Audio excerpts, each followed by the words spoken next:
యాక్చువల్‌గా 'ధురంధర్' సినిమా ఇది Indian cinema కాదండి. ఇది ఒక పాకిస్తాన్ సినిమా. నాకు అలానే అనిపించింది 'ధురంధర్' సినిమా చూసిన తర్వాత. అంటే 'Dhurandhar' made by Indian director, belongs to Pakistan. నాకు అలా అనిపించింది. ఎందుకంటే సినిమా మొత్తం పాకిస్తానే ఉంటది. సో, ఇప్పుడు మనం 'ధురంధర్‌ని' రివ్యూ చెప్పట్లేదు. అందరికీ తెలుసు రివ్యూ ఎలా ఉందో. బ్లాక్ బస్టర్ అయిందని అందరికీ తెలుసు. ఎక్కడ చూసినా పాజిటివ్ రివ్యూసే. బట్ ఇందులో కొంత నెగటివిటీ ఉంది. అదేంటంటే ప్రాపగాండా. ఈ సినిమా నిజంగా ప్రాపగాండా సినిమా. ఎలా, ఏంటి అనేది ఈ వీడియో పూర్తిగా చూసి కామెంట్ బాక్స్‌లో కామెంట్ చేయండి. ఎందుకంటే కొంతమంది తొందరపడి కామెంట్ బాక్స్‌లో ఏమి పూర్తిగా వినకుండా సగం సగం నానేస్తూ చేస్తున్నారు. సో, అందుకని చెప్పేసి ఈ వీడియో పూర్తిగా చూసి మాత్రం కామెంట్ బాక్స్‌లో కామెంట్ చేయండి. ముందుగా ఈ సినిమా డైరెక్టరు వీటి గురించి మాట్లాడుకుందాం. ఇది అబ్సల్యూట్ సినిమా అండి. అసలు నీకు 'ఆదిత్యధర్'కి దండేసి దండం పెట్టొచ్చు. ఇతన్ని చూసి నేర్చుకోవాలా డైరెక్టర్స్ అనేటట్టు తీశాడు.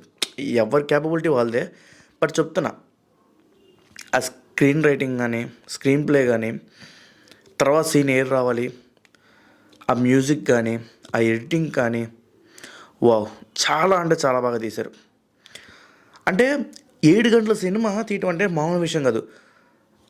ఇప్పుడు 'ఆదిత్యధరే' అంటే వాళ్ళ ఫ్యామిలీయే ప్రొడ్యూసర్ చేసింది కాబట్టి, సినిమా ప్రొడ్యూస్ చేసింది కాబట్టి ఓకే. కానీ వేరే ప్రొడ్యూసర్ అసలు ఇంత సాహసం చేయడు, ఇంత డేర్ చేయడు. ఎవడి వల్ల కాదు. ఇప్పుడు 'ఆదిత్యధర్' ఇదే స్టోరీ తీసుకెళ్ళి ఒక ప్రొడ్యూసర్ చెప్తే, ఏంటయ్యా ఇంత లెంత్‌గా ఉంది, కొంచెం కట్ చేయరాదు అంటాడు. ఖచ్చితంగా ఇదే మాట అంటాడు. అలా కట్ చేస్తే ఎన్నో సినిమాలు అలా కట్ చేసి రన్ టైం ఎక్కువ ఉందని కట్ చేసి లాజిక్స్ మిస్ అయ్యి సినిమా అట్టర్ ఫ్లాప్ అయినవి ఉన్నాయి. ఎందుకంటే ఇప్పుడున్న ఈ జనరేషను 2 గంటలు కూర్చోవాలంటేనే తలకాయ నొప్పి పుడుతుంది సినిమా థియేటర్లో. అలాంటి సినిమాలు వస్తున్నాయి. ఏం చెప్పినా కానీ బోర్ కొడుతుంది జనాలకి. అలాంటిది జస్ట్ ఒక లైన్ సినిమా ఇది. 7 గంటల సినిమా జస్ట్ ఒక లైన్ సినిమా ఇది. ఇండియాకి సంబంధించిన ఒక రా ఏజెంటు పాకిస్తాన్లో గూఢచర్య చేయడానికి వెళ్తాడు. అక్కడ విషయాల్ని మనకి చెప్పాలి, ఇక్కడ ఇండియాలో ఉన్న పెద్ద అఫీషియల్స్కి. 'ఆదిత్యధర్' ఏం చేశాడంటే ఇదే కాన్సెప్ట్ని ఒక సినిమాటిక్ లిబర్టీ తీసుకొని ట్రూ ఈవెంట్స్ని బేస్ చేసుకొని తను ఒక కల్పిత కథ సృష్టించుకున్నాడు. ఇదంటే చాలామంది బాధ అనిపించవచ్చు. ఇది కల్పిత కథ ఏంటి, నిజంగా జరగలేదా దాడులు? నిజంగా జరిగినాయి. ఫ్లైట్ని హైజాక్ చేసింది నిజమే, 26/11 నిజమే, పార్లమెంట్ మీద దాడి నిజమే, పుల్వామా అటాక్ నిజమే, దొంగ నోట్లు నిజమే, ప్రతిదీ నిజమే. గూఢాచారి ఒక పాకిస్తాన్లోకి వెళ్ళి అక్కడ ఒక గ్రూప్లో చేరి ఆ గ్రూప్కి రాజు అవ్వటం, ఆ గ్రూప్కి మేజర్ అవ్వటం, హెడ్ అవ్వటం, అక్కడ పాలిటిక్స్లో ఇన్వాల్వ్ అవ్వటం. ఒక వ్యక్తి సడన్గా వచ్చి పాపులర్ అవుతున్నారంటే తన బ్యాక్గ్రౌండ్ ఫస్ట్లో తెలుసుకోపోయిన తర్వాత తెలుసుకుంటారు. ఎంత సస్పీషియస్గా ఉంటే అంత దూరం పెడతారు. అలాంటిది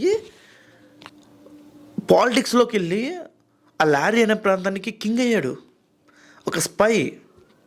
అండ్ ఇంకో విషయం ఏంటంటే రణవీర్ సింగ్ వాళ్ళ మామ, తను ఒక స్పై అని చివరిలో తెలిసిద్ది కదా, తను కూడా ఒక పెద్ద పొజిషన్లో ఉంటాడు. సో ఈ చిన్న చిన్న లాజిక్స్ మిస్ అయ్యారు. అంటే నేనేమంటానంటే ఇది చిన్న లాజిక్ అయినా కానీ యాప్ట్ అయినాయి సినిమాకి, అందుకని బాగా హిట్ అయింది. ఖచ్చితంగా చెప్తున్నా, ఇది సినిమాటిక్ లిబర్టీ. అంటే ఈవెంట్స్ని బేస్ చేసుకొని మళ్ళీ చెప్తున్నా ఈవెంట్స్ని బేస్ చేసుకొని తను ఒక కల్పిత కథ సృష్టించుకున్నాడు. ఒక కల్పిత హీరోని సృష్టించి ఇంత పెద్ద హిట్ కొట్టాడు 'ఆదిత్యధర్'. అతని హ్యాట్స్ ఆఫ్ చెప్పచ్చు. ఎందుకంటే కొన్ని ఈవెంట్స్ని నేను ఎందుకు తనకి అంత నచ్చాడంటే నాకు 'ఆదిత్యధర్' అసలు ఈ ఈవెంట్స్ని కలపటం ఒక 10 ఏళ్ళు 15 ఏళ్ళు అంటే ఒక 10 ఇయర్స్ కదా ఇదంతా జరిగింది. 10 ఏళ్ళు 15 ఏళ్ళు ఉంటుంది ఈ దాడులన్నీ జరగడం. దీని మొత్తానికి ఒక స్టోరీ రాసుకోవడం, హీరోకి ఇంకో స్టోరీ రాసుకోవడం ఎంత అద్భుతం చెప్పండి. ఒక సుందరకాండలాగా ఒక కావ్యం రాసినట్టు. అంటే చాలా గొప్ప గొప్ప వాళ్ళు రాస్తారు ఇలా ఇంత నీట్గా.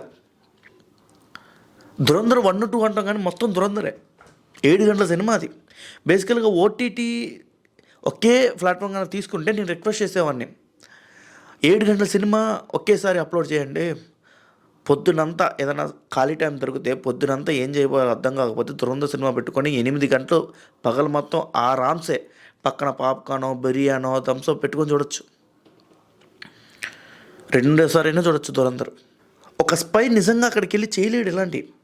ఇప్పుడు 'అజిత్ దోవల్' చూసుకోండి, అతను ఇలాంటివి చేయలే అక్కడ. అతను ఏం చేశాడు అక్కడ? ఏదో మారుమూల ప్రాంతంలో షాప్ పెట్టుకొని అమ్ముకోవటం. 7 ఏళ్ళు ఉన్నాడంట పాకిస్తాన్‌లో. అడుక్కునే వాళ్ళకి తిరిగా అని చెప్పారు. తిండి లేకపోతే అడుక్కొని తిన్నా అని చెప్పాడు. సో, స్పై అంటే అలానే ఉంటారు. ఒక్కసారిగా నేను దిగి ఒక 4, 5 రోజుల్లోనో, సంవత్సరంలోనో ఒక పెద్ద షాప్ కట్టేస్తే నేనెవరని ఎంకరేజ్ చేస్తారు. నిజంగా ఈ సినిమా ఒక లెవెల్‌లో చెప్పాలంటే ఒక కల్పిత కథనే చెప్తాను నేను. నిజంగా జరిగిన సంఘటనలు తీసుకొని ఒక అద్భుతమైన కల్పిత కథ సృష్టించాడు అంట నేను. Truth build the world, fiction create the hero. It's Dhurandhar. ఈ వీడియోపై మీ అభిప్రాయాన్ని కామెంట్ బాక్స్‌లో కామెంట్ చేయండి. మళ్ళీ కలుద్దాం వేరే వీడియోలో.